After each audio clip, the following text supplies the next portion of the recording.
Constructing your life is about much more than just building a bank account.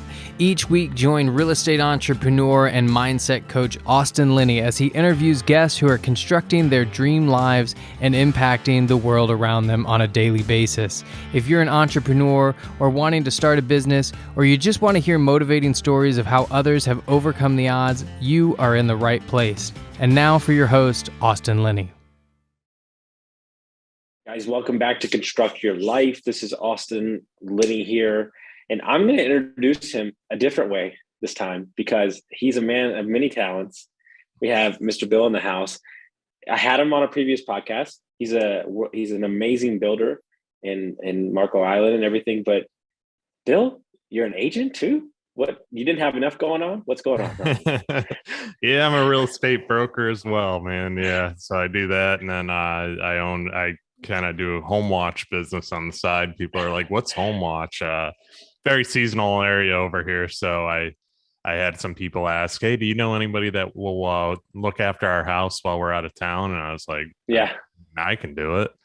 And they're like, oh, okay, I didn't know you did that. I go, I do now. So I started a business doing that as well. So it all kind of meshes together. Yeah, it's crazy. So what do? Do you walk up in front of the home and you just stare at it for a little while? Yeah, I mean, that would be great if it was that easy, but no, you got to walk through them, you check everything, make sure everything's operating. I mean, I've had some where I've walked in, ACs weren't working right or something like that. I just call my AC guy, get them there right away. I have the contacts just being in construction, so I can get stuff done quick for them. I guess that's what I want to focus on because, you seem like a guy, you've already got the reputation as a great builder, but you're seeing yourself and you're saying, look, if not somebody else, I think you look at things the same way I do. Like my biggest issue with starting businesses, I just can't find the service that's up to my level, or they can't keep up with me. And so I'm like, well, I'm just going to create it myself. Is that kind of the same way that you look at it? Yeah. I mean, because it's hard to recommend somebody and give a recommendation if they're not going to live up to your expectation, just like you said. Mm-hmm. So, and I get asked all the time for recommendations on, whether it's a handyman service or do you know a good pool guy, which my brother-in-law's pool guy, he's a great pool guy, but it's just, do you have a lawn company you work with? And it's, over the years, I've kind of established those relationships into realizing our leading people to the right people. But now I'm realizing more and more that, maybe I should start a business where I combine all those relationships into one and do like an estate management company or something based off of what we're doing, because we're doing high-end homes. A lot of these people want their homes looked after and don't have to worry about anything. So I'm starting to kind of lean more towards that way, because there's a lot of other big builders in our area, like big builders that, are doing like 40,000 square foot houses, which is where the level I'm trying to work our way up to. But in their estate management full on, like, get these people their groceries, have everything opened up when they come in, walk their dog if they need it, or, just full on luxury experience too. So that's kind of the next initial kind of step into, all right, how do I set all that up? Have the lawn guy, the pool guy, the repairman, everything all in one, all under one umbrella, basically. Yeah, and it's the same thing that we're seeing in the luxury market and the Airbnbs is that nobody's figured it out. Maybe there are, but I haven't seen it at scale. But you're thinking to yourself, right? Let's just say you and 9 of your friends, right? You're getting married soon, and I've got $1 million property we're closing on in the Smokies. Congrats on your engagement, by the way. Thank you very much. We've been sick every day since the engagement, so I don't know how, but we're saying it's a good omen. So, but let's say it's you and 9 of your friends, and you're coming to my huge house in the Smokies, and you're coming from all over the country. If I said, Bill, what type of whiskey do you like? What type of vodka do you like? What kind of food would you like? And I had that for you already. Like that seems like the most next logical business move in general. Like, and it's already in meal service deliveries and grocery deliveries. But, I think people, especially at like the younger age, is they're seeing how much money they can make per hour. Mm-hmm. And so anytime they're not working, like they're just like, screw this, I don't want to do this. Right. And I have my own thoughts about technology, but ultimately you have to live somewhere in between. I think as much as we will have technology always, um, but ultimately it comes down to the how you treat your people. And I know that's something that you pride yourself in. And I think it's an easy next step. Yeah, like you were saying too, though, if they had that actual luxury, because I actually thought about that in doing a rental company. I was actually starting to start one, and then I kind of pumped the brakes. I'm like, play the cards you've been dealt. Stop getting way ahead of your hand, because running rentals and all that's a whole nother ball game. I don't want to be called at 4 a.m. because they can't open a sliding glass door. So, I got enough on my plate. So I stopped No that at that. comment. No Yeah, comment. yeah. So I get it. I feel for you.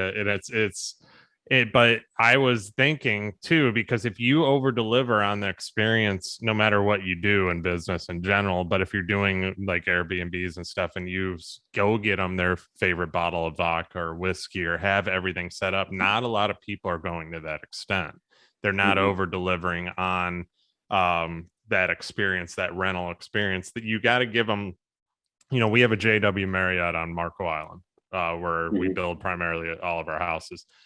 They're getting on average in season probably 1,200 to 1,400 a night at that hotel. But the Shoo. experience they deliver keeps people going into that hotel, because if you give that JW experience into a house and you make $1,200 a night in an Airbnb, you're making pretty damn good money, So Mm-hmm. get them, call these people ahead, give them, over deliver that experience, make sure everything obviously is clean and ready to go, have that favorite bottle of whatever they want there, and their food, some food in the fridge. But not a lot of people want to take the time to do that. And I think if you did it too, it'd be a leg up. I'm always personally thinking how we can have a leg up as a builder. So that's why with the home watch thing and stuff like that is, okay, what can we do that my competition's not doing, and do it even better if they were doing it? That's my thought process all the time. I'm trying to figure it out. Like doing all the video I do, my competition isn't doing any video. Yeah. None of them are, Yeah. still Yeah. still to this day, which is shocking. And I've even looked at some of these big builders, and now I want to get a media team going and stuff like that, and try to even more outproduce and get ahead of the game on this as well. And it's just, if you have a leg up, you actually see the future of how you can get a step ahead of your competition, you're going to blow them out of the water. It's going to take time, but eventually, like my vision of being one of the largest builders in the state, luxury builders, will come true. It's just going to take time, and I got to keep doing these things that my competition isn't. Yeah, Alex Hormozy, who I listen to all the time, he said, if you really want to get ahead in business, he goes, look at your competitors, Mm-hmm. find out what they won't do, and do that, and you'll Oh be fine. yeah, I go on their social media. I look at it. I mean, they're still posting pictures of houses that they built and stuff like that. I'm doing full on walkthroughs, explaining so people can hear what we're doing, and talking about the build process. But I'm also answering the questions. Like, I just did a piling video on what pilings are. People love that because they don't know why we do it. I get asked that. I'm going to do one on a metal roof versus a tile roof, because I get asked that question. I might even do one just on a metal roof alone and doesn't make noise. I might stand out in the rain and let people listen and just prove that it doesn't make Yeah. noise while you're standing in the house, because I get asked that question all the time. So make notes of the questions you get asked and do a video of it. That's a whole nother topic, which I'm starting to Oh, do. well, it's very interesting, right? The number one thing that I see in my clients that I coach and consult is you might have a brand as a company, but if Mm-hmm. you as the owner are not out front, like, yeah, Yeah. you're leaving a lot of business behind. I'm working with a couple right now that have great businesses, but I'm like, if you went out in front and they resonated with your story Yeah. and it was about you instead of the company, I was like, you would 10x your sales. And they're like, I don't see it. And I'm like, dude, people do business with people that they know, not a brand, not a logo. Gary V's Gary V. Yeah, he has VaynerMedia, but they know him because Gary V. Grant Cardone, Yeah. same Well, thing. look what you just said there is Gary V's Gary V. Do I go and watch VaynerMedia's Instagram? No, I don't even know if they have one. They probably do. I wouldn't have a clue because I just care about Gary V. Mm-hmm. Andy Frisella, for example. Do I have First Form's Instagram? I don't think I do, but I buy First Form products religiously Mm-hmm. because of Andy Frisella, his brand. I listen to his podcast and so on. Ed Milet saying, You're a perfect example. I literally know zero people in the luxury, maybe like three in the luxury building platform. We're getting into building out in the Smokies in the near future. But I would single-handedly, when I'm in a place do it, would have you build my house because I know who you are, I know what you stand for, and I see you around. Yeah, that's a problem. And I've even researched just to I've gone on Instagram just to try and get ideas of stuff. Like I was recently trying to research reels with builders and stuff. And there's literally not one person that does real personal reels on their construction projects. It's construction companies, and their reels are just shots of their houses and stuff like that. But there's no personal interaction of the actual. I mean, maybe the builder will do one interview talking about himself or something like that, but there's nothing like I'm doing, which is crazy to me. I'm sure there's some out there, but all I've really seen is just the companies. They have their company profile, that's it, and they post to that. I'm horrible with it. I need to be better at it. I gave my fiance access to it so she can post to it to our company profile, because I'm always posting to mine. And I've figured that out, exactly what you said, though. People are going to buy you and not going to buy the overall company. And I don't know how many times recently where people have been like, oh yeah, I saw your video on this. Oh yeah, well, your videos are great. Oh yeah, I listened to your podcast on this. It's just that constant getting in front of them too, of that's what makes the difference, because they see you, and it's going to eliminate the people that don't like you. They're not going to talk to you. I mean, because they're going to see me in a video, they don't like me, they don't click with my personality. That's great. Don't work with me, because I don't want to work with you. Because it's probably not going to be a good experience, because I got to be with you for 3 years, and then after that too, because I want to maintain that relationship with you. But if we're building your house and it takes a 2-year process with planning and all that, and finally getting the thing built, and then we have a warranty period too, it's going to be miserable if we don't have the same our personalities don't click and we butt heads. So video, and I've said this before on podcasts, is that it's so important because people can see you, and if they're going to click with you, they're going to click with you. So it's the weirdest thing ever, because I just brought on a creative director last month after like 300 plus episodes, 400 plus between the two podcasts, coming up on 2 years in April. Congrats. The downloads are, thanks. Yeah, it's like that one decision to like start a podcast changed my entire fucking life. Yeah. Because I think that we look at the numbers and we go, oh, like, yeah, it doesn't look like it's a lot, but then you're like at an event and people are like, oh, like I listened to that or I heard that. Like, dude, no bullshit. I was in Costa Rica. Still in Costa Rica, but I was in Costa Rica and I was walking, and this buddy, I never met this guy before, but he's friends with my coach. We don't know each other. And he was like, oh yeah, I've been listening to your podcast for like a year. I'm like, what? Like, I don't even know. It's like, you don't even know. And now we're creeping up on this milestone for downloads all of a sudden, and it's like, but like I look at it and I go, what happened to me was I was at my only conference I've ever been to, my only one I've ever been to. It was best conference ever, multifamily in Breckenridge before COVID.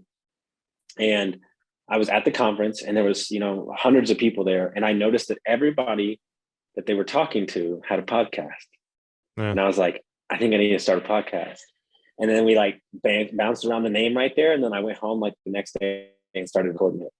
And it was like that one decision has like, superseded everything and kind of like got you off the ground, because it's, I tell every business, if you don't have a podcast or you're not having a podcast, even if like, you're super niche down and like 10 people are listening, but like those 10 people could be all the audience that you need.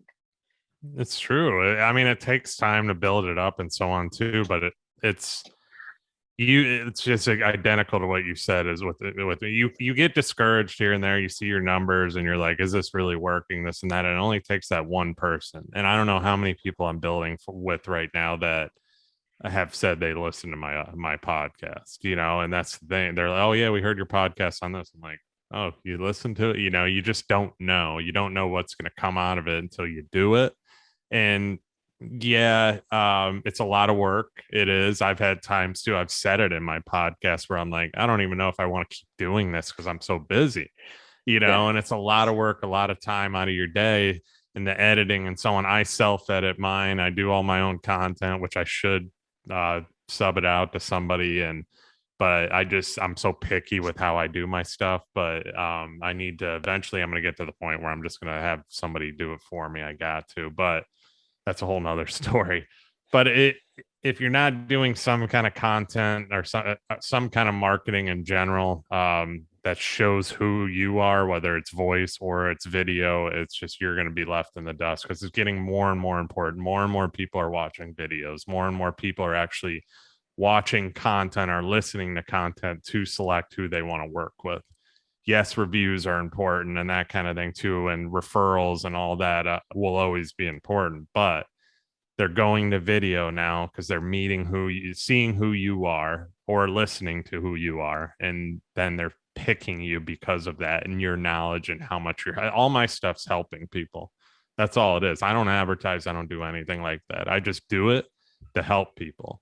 I'm passionate about this business. There's so many people that have been screwed in the construction industry and in real estate as well. On my podcast has realtors on it that are doing great too, and they just do great things too, and that's what my show is all about. But it's all about helping people, plain and simple. And you set me up there because I haven't talked to you about this, but I have a sneaking suspicion why you did decide to become a broker was because there's so many shitty real estate agents out there, and you probably I deal with them, man. Yeah, I deal with them all the time, and especially in our market, there's just tens of thousands now that everybody moves to Florida and they get a real estate license, and more than half of them shouldn't be licensed. And I deal with a lot of them. I deal with a lot of bad. I deal with a lot of the good ones too, but unfortunately, a lot of the bad outnumbers the good. It's all about the money, the quick transaction, get rid of the customer. I got a lot of customers that respect me on the real estate side because I say no. I had a guy looking at it was a $2.7 million house. I told him absolutely not. And that's a heck of a commission for me. We ended up getting him something else, but he was shocked. He goes, "Why?" I go, "That house was just that house just sold 4 months ago for $700,000 less." I go, "They're playing the inflation in the market." I go, "Somebody's going to be left high and dry with that house, and I don't want it to be you. It's not worth that. It's on a main road. I know the builder. It was next door to a house we built. They cookie cutted everything in that thing. The builder had no success. That was their one and done home." I was like, "It's not worth $2.7 million. Plain and simple." He goes, "Oh, all right. I trust you with that." I could have easily, like every other realtor, said, "Oh, that's a beautiful home. You got to go in there. Just look at the crown moldings and the furniture. Oh, it's so beautiful." But I said no. So it's just having that approach, gaining that trust with people is the biggest difference. Not a lot of agents are willing to do it because they want that quick sale, move on to the next. I just have a conscience. It's the way I was raised. I want something that's going to be the best for my client, to where they're not going to come back to me later on and be like, "He's the reason that I'm stuck in this situation." I'm curious, do you know any other builders that are agents too? I had one on my podcast. I don't know if he's doing much real estate. Not really. I mean, they go hand in hand. I know there's probably I feel like you're the secret weapon, dude. Because you can seriously look at it and go, "No, that doesn't work. They built this shitty."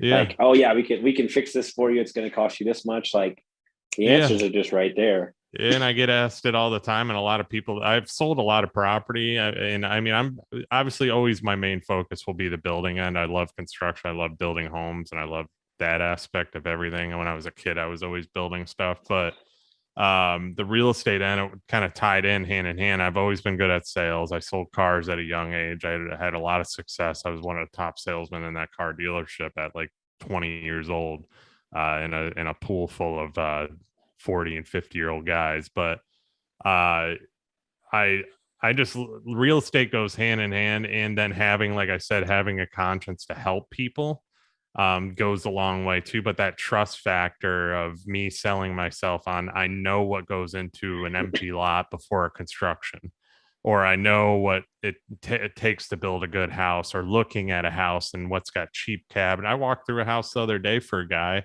It was a remodel. The remodel was shit. It was just the cabinets were Like they had this peel, you can peel it off. There's these flat panel modern cabinets. They were the cheapest thing I've ever seen. No dovetail on the drawers. The guy probably got them off IKEA. They looked like, and I And told what was the price point of this house? they started at 2.6 million on this house, and the thing already got a bid up, which I knew was going to get bid up because it had a view, but he renovated it. He did the cheapest porcelain tiles, bright white. And so I said, you're going to see every ounce of dirt on this tile that comes into that through that front door. It was just, everything was done so cheap, and the baseboard, like they left the original doors. They were 6'8" doors. Usually we're doing 8-foot doors interiors now. Instead of changing those, they left the original 6'8" ones and just painted them blue. And it was just a cheap remodel. I'm like, oh man, I was like, I can't let you, it was another situation like that where I was just honest about it. So it was just being honest to people. I know a lot of agents struggle with it because they want that fat paycheck, but in the long run, I'm a big believer in the long run of things and playing the long term too, that it's going to come back to bite you too in a lot of ways if you're not upfront with people. And that's why a lot of people like to work with me, because I've always put them in a good situation or a good house that they're either going to profit off of or have a good experience in, where it's not going to fall apart on them. Same with lots too, good locations, easy buildable lots that they're not going to cost a fortune, because I've had agents sell people lots too that cost them 30-40 grand more after they bought it because of stuff they had to remove or more dirt or just all these little different things. And I preach about that on my social media all the time. Yeah, and I think you have the same philosophy I do. Is like, I'd rather make money with them, over a 10-year period than a one transaction. And then obviously the reason you have the broker license and the reason you have the home business and the reason you're going in the estate businesses, I building all my companies this way. If I can keep you in my ecosystem and we can support you. So I have my mindset coaching consulting, but we also have a sales and marketing company because I realized all the guys I was coaching didn't have shit for sales. And I'm like, some of them did, but a lot. Okay, well, why would I just create that if I'm already a good salesman and I have the guys? And so we can build websites, logos, podcasts. We can do all that thing. So it's like, and we have a trainer. So it's like, we're calling us the Navy SEALs of coaching. Like, we don't want you to leave our ecosystem, and there's no egos involved. And we just want to do business the right way. And I think that a lot of people are getting away from that because quick paycheck. Well, it's a quick pay. Like you just said, like, doing business the right way in the long term is going to benefit you highly. Right now, we're in a market that, a real estate agent can literally list a property and it sells overnight, and they don't have to do a thing. They don't have to like these realtors that are just getting real estate right now. I've been licensed for 11 years, so I went through slow times. I went through times where things were picking up and so on too. And now this time, I mean, you can literally list a house, go out, lay on the lounge chair, not do anything, and somebody's going to bring you an offer. So, and just they're, and a lot of the buyers too are just the buyer's agents are just responding right away and just saying how beautiful everything. Oh, it's great. Yeah, you need to buy you like it. Okay, let's put in an offer. They're without even looking at it or showing up or their FaceTime and so on. That is going to bite them, because when things slow down, which they will, and same with building too, guaranteed, because all these builders that are taking on 60, 70 projects right now, and they're way, way overloaded, which I'm seeing in this general town too, robbing Peter, paying Paul, robbing Peter, they're taking from the back draw to finish the front. It happens every time. I'm really glad that you brought this up, because I'm hearing some nasty shit out of Oklahoma, because I have some friends up there that builders are just treating people like just horseshit. And in Austin. But this all happened before, but people don't remember the past too. That's the thing. They become blind to it because the FOMO, I don't get it. And that's why I come in with what I'm trying to do. And I'm so passionate about this, is trying to teach people, take your time, because it's a huge, huge investment in the construction industry. Don't look at just the number. I've been undercut constantly by new builders that are in the market. There's no possible way they can build for the cost that they're offering. There's no way. And I tell these people that they don't have to believe me. I mean, we've just been in business, for family-owned business, for over 25 years. I mean, we're doing something right. But don't believe me, it's just, we see it. They come and go. And the last guy always gets burnt, and that's how it's always going to happen. And that's what's coming up here soon. I could kind of see it in the trends, is that if you don't have your bit, and a lot of these guys are fixed costs too, building, trying to get into building bigger homes and so on, they're all going to get burnt. These people are going to be left high and dry, and they're going to be calling us saying, hey, can you finish my home? And we don't touch other builders' stuff because we don't know what they did to start. And that's what, unfortunately, I have to tell them that just the way we are. We build our own stuff for a reason. We're picky about it, but it's coming. And it's in my area, it's in every area, because every Joe with a pickup truck becomes a builder, or painter becomes a builder. Or, it's what's just the joke. What's the joke right now? I think I heard it the other day. When the chiropractor becomes a builder in your town, or a realtor, it's the same thing, or a realtor, and they're all becoming real. Every bartender, nothing against bartenders. A lot of bartenders, I'd hire a lot of bartenders, to be honest, because they're great, personable people. But a lot of people out of becoming real estate agents, or builders that have no experience, or just go take the test and are book experience instead of on job experience, which is a whole different level. It's just, there's going to be a lot of people coming up here getting burnt. And I hate to say it, but we've seen this play out like this before. And because, like I said, there's builders in my area that have like 60 something builds going on right now, and there's no way to handle that amount of builds. I mean, it's just, I'm hiring now because we're busy and we're trying to keep up. And thank God I was picking and choosing. We're in a situation where we can kind of select our customers, and we got a lot of understanding people. But the way materials are going and how slow things are coming in now because of supply chain, it's just, there's going to be some bad stuff coming up as far as everything. So not to be doom and gloom. I mean, I think the markets will stay for a little, but who knows in the world we live today. No, and you're seeing it in everything. Some guy posted the video the other day. The average unit that he used to furnish for Airbnb has gone up $3,000. Yeah. So, and it's taking an extra month because of supply chain issues. So it's only a matter of time. That's why we're focusing more in the luxury market, so we don't have that volatility, and we're being very, very particular about what we buy. And I coach a lot of young kids, and it's the hardest thing to get them to understand. Like, look, I just had one before this. So you're still making money. You have a great job. You're working on your health, and you're making money. You can be frustrated all you want, but buying a wrong deal, the way that you're paying for it, 20% down, you make one bad buy, you got to wait 2-3 years. Yeah. And I'm like, it's okay to not buy. Like, you're still going to make money. You're still going to learn more. That's what they don't understand. Patience. Yeah. It's taken me a long time. It's taken me too. I was the most impatient person as well, but it's just the way this market is and everything, you got to have patience too. And like I said, we got a lot of customers that understand what's going on, and they've been very patient. I mean, it's taking forever for us to get houses started just because a lot of the pre stuff leading up to the actual build is just so backed up.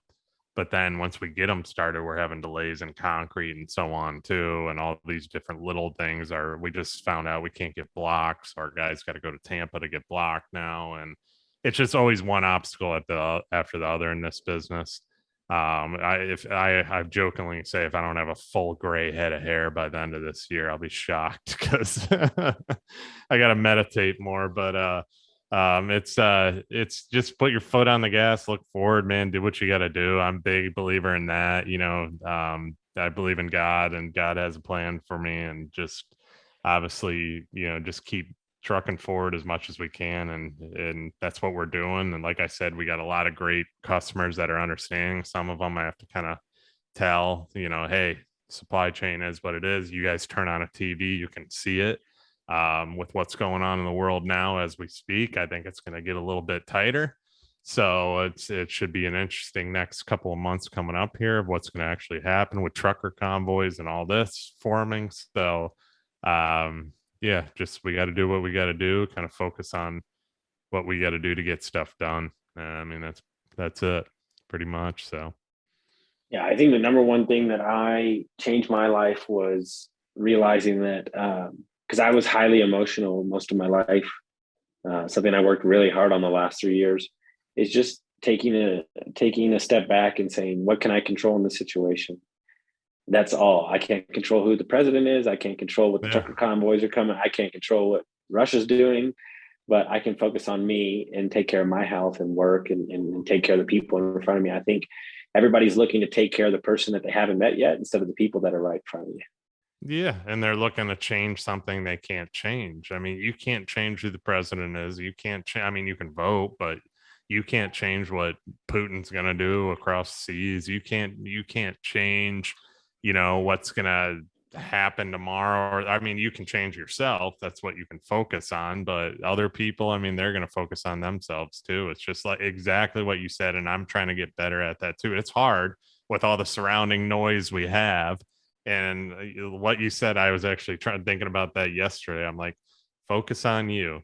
Stop with all the noise. Maybe shut off some of that noise too, because I got to turn off the news.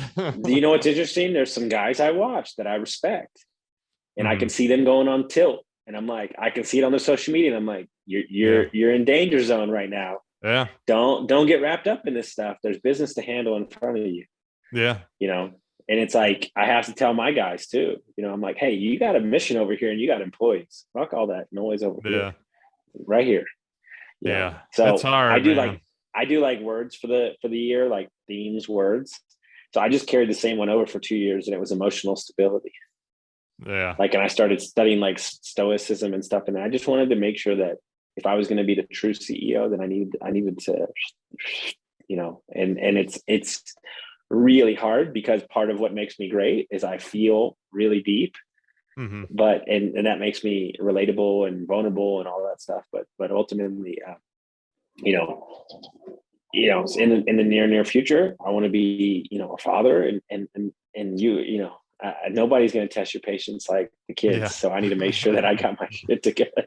I'm the same way, man. We can control what we can control. That's why I think you and I relate quite a bit, because it's just I care. I always do care. My fiance always has to tell me, like, just relax. Like, there's nothing you can really do about this. Maybe turn it off. And I have to turn it off because I get so stressed out about it. She can tell too. She's like, were you watching this or listening to this podcast or whatever? She could tell. I'm just like, yeah, just that. She goes, there's nothing you can do, just stay in your lane. I mean, pretty much stay in your lane, be you, worry about you and what's going on, because that outside noise too is only going to make you more irritable towards what you have to deal with in your personal experience, in your personal life, which I've realized that too. So a lot of time I have to turn that noise off, because then it'll make my day better and smoother, because I deal with a lot during the day. I'm getting hit left and right, being in real estate, I had a deal fall apart yesterday, and we're dealing with a house that we're closing, that we're building right now, and the closing's tomorrow. So I'm dealing with that. And I had a deal that somebody else bought another condo and blah, but long story short, I had to deal with that at the same time. And then I deal with our warranty stuff, where people are calling me about warranty items. And then, and it's like it was one of those days yesterday where the phone did not stop. And I had to just step back. You can tell I was just wore out and exhausted. My eyes were just like drooping because I was getting hit in so many different directions. But I had to step back and realize, things can be a lot worse. I could not be getting these phone calls and be in the situation that I'm in. That's the thing. And I could not have the business we have and the people calling about the warranty stuff, and or if the deal falls through, maybe it's just not the right deal. I know the condo will sell. I had to tell the guy, hey man, this happens. These people backed out. They didn't want it. Maybe they're not the right fit, and they weren't the right ones to work with. So, stuff happens. The market's still strong. Let's just keep moving forward. I mean, it's just take a step back. Sometimes it's hard to do, but I'm realizing that more and more I need to, and just be like, you're in a good place. A lot of people don't have these struggles, and sometimes struggles aren't as bad as you think. So thank you. I needed to hear that, because I've been under the weather for like many days, and it's affecting me. So I needed to hear that. So thank you. Yeah. It's something I just thought about it, because I'm like, if you're getting hit in all these directions, I guess it's better than not. I could be sitting here with nothing going on, and then worrying about, okay, where am I going to be financially, or where, that's the way I think too. Like, I'm one of those guys too that's afraid of being broke. I relate with that. Ed Mylett talks about that quite a bit. Of he's afraid to be broke. Andy talks about it too, and I'm one of those guys. And sometimes I have to step back and realize, okay, what I do have and what I do have coming up. And then a lot of these situations that happen that you're stressed out and this is that, you got to kind of step back and be thankful that those situations are happening, because if they weren't, you'd probably be in a bad spot if people weren't calling you. Like, think about that. Like, nobody's calling you, you don't have any business. That's business. Business isn't easy. So if I didn't have all those people calling me, I'd be probably in a bad spot, and I'd probably be even more stressed, and I'd probably be broke. So I'd rather have those people calling me where I can help them and get that done. And I know I can get through it. And that's what kind of pushes me through it each day. Like a day like yesterday, I was fried, man. I'm doing 75 hard. That was one of those days too that I could have used a drink, something, but yes, I couldn't do it obviously because it's 75 hard, but it was one of those days, and I had to step back and realize and be thankful and grateful for what I do have and why those people call me. Mm-hmm. I love it. When I'm ever in a spot like that, I go back and listen to my first podcast with my coach that I did on his. Oh, nice. And I'm like, who is that fucking guy? I'm like, good Lord. I'm like, you did a lot of drugs, bro. You got. I'm glad I haven't listened to my first podcast in I don't know. I'm afraid to, man. I think it's probably so horrible. So if people want to find out about your podcast, they want to listen to it, how would they do that? Go on everywhere podcasts are located, iTunes, Spotify, all those places. It's the Real Build podcast. It's basically all about real estate and construction, showing you what to look for in both real estate and construction industries, whether you're buying, building, selling, renting, whatever. I got to get you on there too. Talk some of the stuff you're doing. I'd be honored. Yeah. Yeah. We just started a short-term rental fund. And then we're buying in the Smokies, and then we're working on, I'm keeping this one close to the vest, but we're working on to buy rentals through the blockchain. Oh, nice. Yeah, I've got a client who runs a whole NFT meta universe company. Oh, nice. Yeah, I gotta get you on and talk about that for sure too, because that's all interesting. But yeah, I've had a lot of great guests on to every little niche you can imagine. I just had a handyman on. So if you're looking to hire a handyman, I got a show for you. So if you're looking to hire builders, realtors, I've had investors on, I've had home inspectors, designers. So it's helping the client. It's not all about teaching. I mean, I got builders that listen to it because they want to get little little bits and pieces about how to do construction and so on. But this is more client based. So love doing it. Go check it out. No, I love it. Guys, if you got some value from this episode, send it to a friend, share it with somebody that gets some value, and we'll see you next time.